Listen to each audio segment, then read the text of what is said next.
Well, my friends, a few weeks have come and gone since I brought the outdoor plants in to coexist with my plants that were already indoors. So I thought I would give you a little tour of my sunroom, which is in the front of our house, right when you walk in our front door here and come in to the sunroom. So let me turn the camera and show you what we got.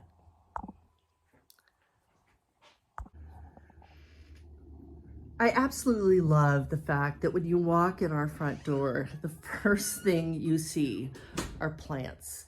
Lots and lots of plants.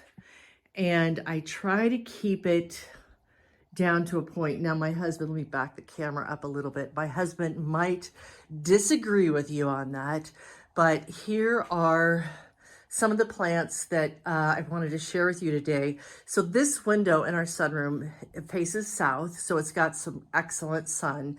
And one of the things when we designed this room was keeping sun in mind. And we started off, we were just gonna do a covered porch, and then as projects do, one thing led to another, and voila, here we were with this beautiful, gorgeous roof. It has like a wood, it does have a wood ceiling up above. We put windows in even over the door here, wherever we could, to get that light, because I couldn't really keep indoor plants that much because of the smaller windows that we had in the house. So we've been changing that slowly but surely, and it's been fantastic. Again, someday I'd love to have a greenhouse, but this is quite nice as well. So as far as the plants that came indoors from outside, we've got some geraniums. I shared my mom's geranium in the last video, which I'll link when I started bringing all the plants in. This geranium is getting long, and I've already cut it back once, but I think I'm gonna go in and cut it back again some more. This begonia, let me change that. I have cut back severely this year. I had this plant for a couple of years. It was making a terrible mess everywhere, so I cut it back a lot. But this little guy, which is a separate plant, has been flowering and seems to be very healthy. I repotted these Lithianthus, can I say that, plants, and I have no idea, even though they look like they're kind of budding a little bit, if they'll flower again. I have never done these plants before. They got a little flowering very late in the season, so we'll see exactly what they will do, if anything. So I've got this grouping of plants here, lots of coleus around the house. There I am, hello. A lot of coleus that I am rooting around the house. I've got a big coleus that I moved downstairs to our workout room just because it was getting to be too much. In here it's getting so big, and I have to keep cutting it back. Our Norfolk pine, which we got as a small little Christmas tree many years ago, has been extremely healthy and happy. And this, of course, stays in all year round. I can't help but walk past it and just want to massage it. But it's got all kinds of new growth coming on it, which I love. And I will tell you, with my indoor plants, I don't scientifically do the things that I do, because that's just not, I do it more instinctually than anything else. But I wanted to share with you this, we have this money tree, which is my son's. He left it here in my safekeeping, and it's been kind of thin, and I have to stake it up to keep it up. So I've put some more plants in here just because it was a big pot and they could take it, because I found that with this other money plant, which is mine, that I put some plantings down below, and it has just made it stronger. It seems that I don't have to stake it. There's something about the rooting in it and all that seems to be better. So now I'm experimenting with this plant to see if that will help it as well. My jasmine came in and she is extremely happy in here. She's yellowed, had some leaves come off for sure since I brought her in, but she's doing really, really well. She's healthier than she's ever been. And I'm delighted with that. Last year at the end of the winter season, I brought her outside. She had a horrible case of aphids all over her stickiness, and I washed her down really good. And she bloomed all summer long, and she's happy as could be. And I just love her, and I love her in this room for sure. Got some coleus down here, another coleus plant. Happen to love coleus, and pink geranium that has flowered since I brought it in. She's just taking a break right now. Lots of different things. The canna lilies, they bloom from time to time. I did not take them outside this year. Sometimes if a plant is so happy inside, I think twice before taking it out, because there is always that change that will happen when you take them out. Added a little water feature in here. Isn't that cool to add to the room? And yeah, so everybody just seems to be pretty happy for the most part. I have this poinsettia that I have left in all year as well. Oops, look at all those leaves. I touch it and they fall off. So we'll see if it flowers again this year. This hibiscus that we'll see if it will bloom. Last year I also had a major aphid problem on here, but it's really just seeming to be so happy coming back inside. And the geranium down there is struggling a bit, but we'll see how it goes.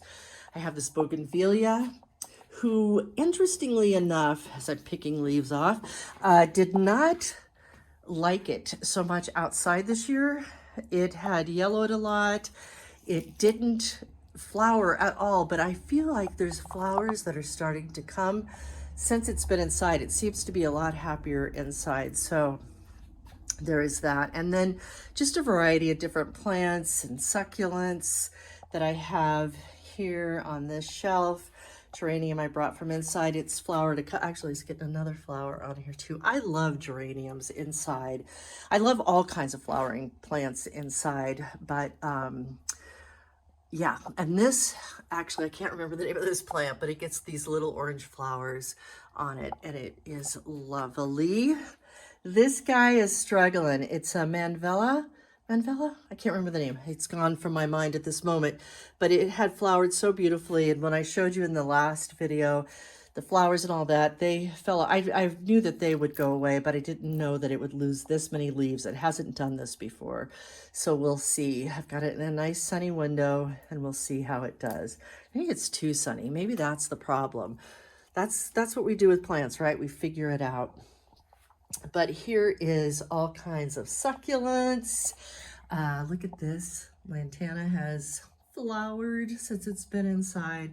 That's what gives me so much joy, is when they revive and can still produce the same flowers, because to have flowers indoors during the winter time, some succulents here that are lovely. And you know, we have this table in here which we will have Christmas dinner in here. I'll move out some of the plants and we'll have that in here, but I love to keep it dressed, and Ed and I have meals in here as well. It's just a lovely place to be. This heuchera plant that I have in this lovely girl, it is also reviving and doing so much better. It had a rough go when we first moved it in, but I've moved it over to this window, and it seems, you know, that's the thing, water, right? They need water, they need light, and it's just playing around to see how much better they do in different areas. And look at this. This gal has been indoors. I have left her indoors this year too. I didn't take her out, and just healthy as can be. And I've got a few other little succulents in there with her that also seem to be doing happy. I had one in here that had an aphid problem, and that's what I always say. If you have a severe aphid problem, chop what you can off or take the plant completely out. I've got this little aphid catcher in here just in case, and I don't really see very many aphids on it, which is good. My succulents here, this aloe vera could use a repot. But yeah, I don't know. You start repotting stuff and pretty soon you have such big pots that there's no room for anything else. Look at how happy this guy is. But yeah, a lot of different succulents that I brought in this year that are just happy and doing quite well.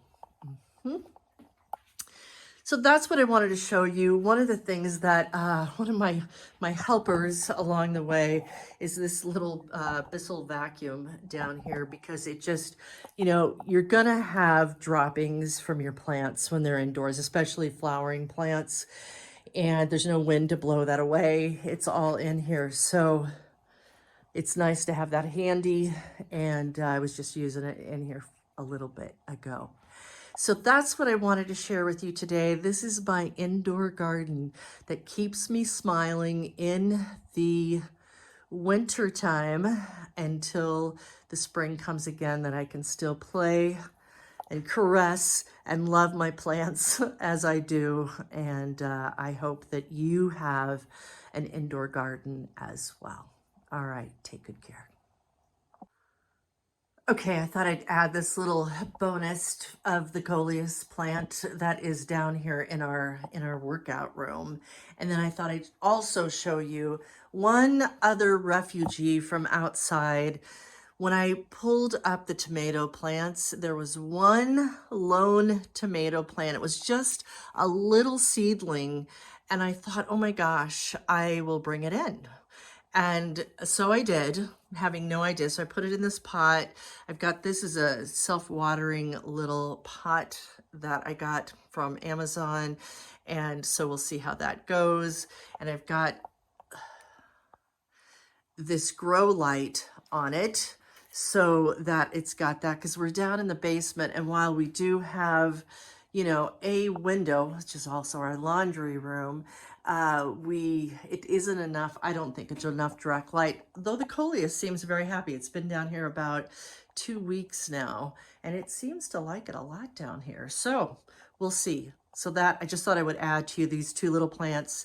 Got some sage over there drying, and yeah, that's what's happening down in our workout room. All right, take good care.